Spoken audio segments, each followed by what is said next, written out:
done and found out at the ultrasound that Ava had chromosomal defect, which turned out to be Turner syndrome when we found out after doing an amniocentesis. Turner syndrome is a genetic condition associated with a number of physical findings. It occurs in 1 in 2,500 live births, which is the most common cause of short stature in live female birth. Unfortunately, there's no way to prevent Turner syndrome.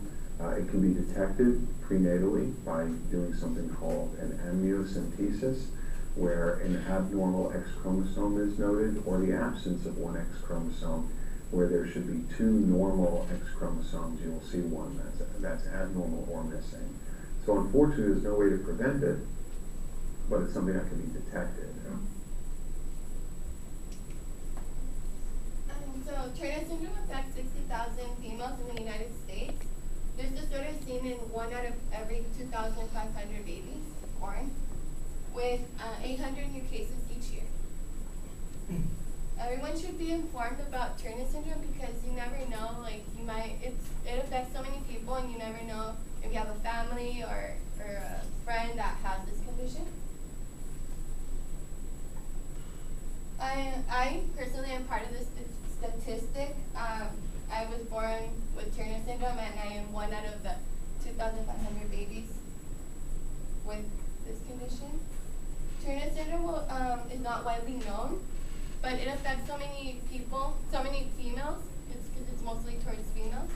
And so first I'm going to explain what Turner syndrome is, or what it actually is, and then second I'm going to talk about how it affects females who have this condition.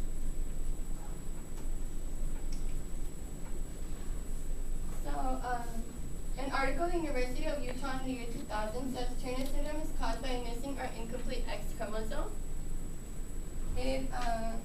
Humans have 23 pairs of chromosomes, 46 total, and then females have 2 X chromosomes. And with Turner syndrome, with the last 2 are known as the growth and sexual development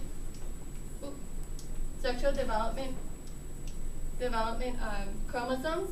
And with Turner syndrome, either the whole X chromosome is missing or just half of it. The genes affected are involved in growth and sexual development, which is why girls with this disorder are shorter than normal. The abnormality is not inherited because females with this condition are sterile and cannot have children. So about 30% of girls with this disorder are only missing 1 X chromosome in some cases, or in some of their cells, sorry. So it's not all of their cells are affected. And this pattern is called mosaicism, which means they have fewer symptoms than others, it's less severe if they have normal cells, some normal cells. Okay, so features would be puffy hands and feet, a wide unwebbing of the neck, a low hairline in the back of the neck, minor differences in the shape of the ears, and short in height.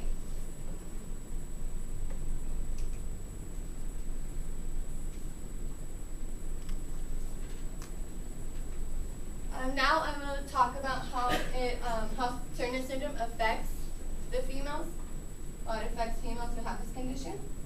Turner syndrome can bring a lot of complications to a woman, especially as they get older. An example would be 5 to 10% of children with Turner syndrome are found to have a severe constriction of the major blood vessel coming out from the heart, a condition known as the coarctation of the aorta. This can be surgically corrected as soon as it is diagnosed. So yeah, this is me. I had open heart surgery when I was 9. So KidsHealth.org website in the year 2005 explains a number of health problems occur in girls with Turner syndrome, including kidney problems, high blood pressure, and heart problems. Now that you know a little bit more about more about this condition and how it changes life as females with life when they have this condition. In conclusion, Turner syndrome is a condition that you have to live with and cope with for the rest of your life. There is no cure. The only cure or treatment there is called the growth hormone treatment, which increases growth and probably to adulthood. So pretty much what it is they give you insulin or like some type of like medicine, and you have to get a shot every day. So, and I went through that for like about 6 or 7 years. Today I briefly taught and explained to you about a little bit about Turner syndrome. Although researchers don't exactly know what causes Turner syndrome, we learned that what exactly Turner syndrome is and how it affects females with this condition. Even though I have been through so much, from open heart surgery to growth hormone treatment, I've never let this get in the way of my life. I've always kept a smile on my face, and I truly believe that God doesn't give you anything you can't handle. So with the unconditional love and support from my family, I've been able to cope